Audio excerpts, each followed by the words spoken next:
How should we train for the Ironman World Championships in Nice? Or any Ironman for that matter?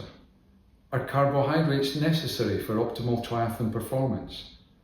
I'm on a quest to see if I can perform at my highest level at the 2025 Ironman World Championships in Nice.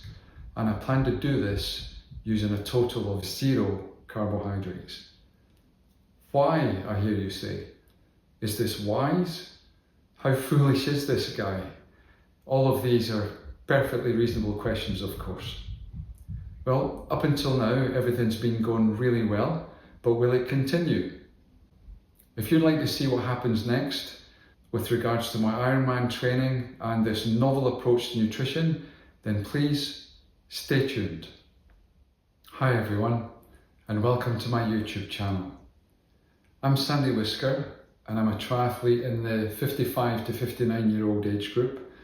I race at World Championship level across all distances, from sprint distance to Olympic or standard distance as it's also called.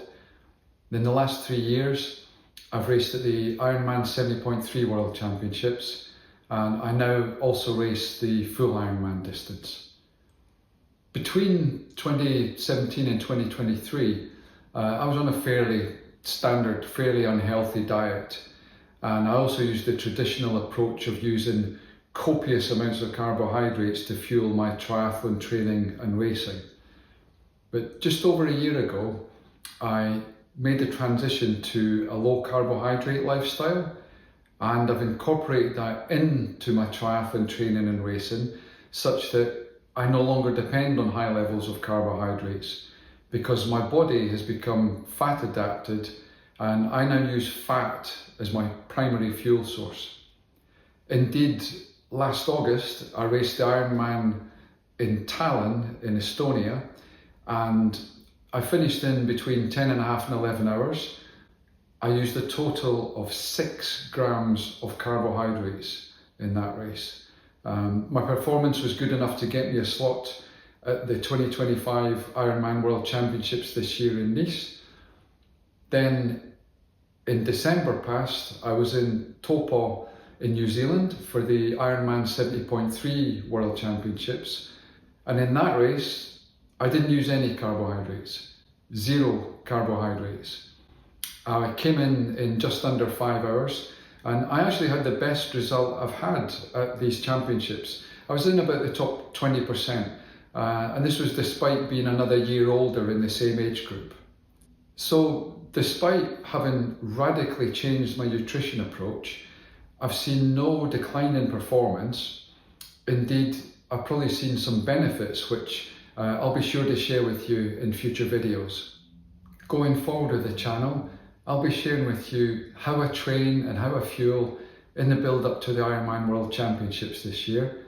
Along the way though, I've got a couple of other races in the calendar. So on April the 5th, I'm heading to California. This will be my first time racing the iconic Ironman 70.3 Oceanside.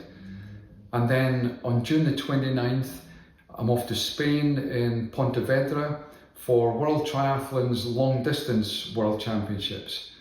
I'm going to share with you my training data, for example, the stuff in Training Peaks. I'll be sharing the nutrition supplements that I use for fueling my triathlon training and racing. And I'll also share the kind of things that I eat on a day-to-day basis to show how I made this transition to this low carbohydrate lifestyle. It would be fantastic if you would join me on this journey. But first things first, tomorrow I'll be leaving my home here in Scotland and flying over to Oro Valley in Arizona. That's the backyard of the likes of Lionel Sanders and Sam Long. I'm going there to prepare for my first race of the season, which is in just under 3 weeks now, and that is Ironman 70.3 Oceanside. If there's anything you want to hear or see in future videos, then please let me know in the comments below. And for now, thanks so much for watching.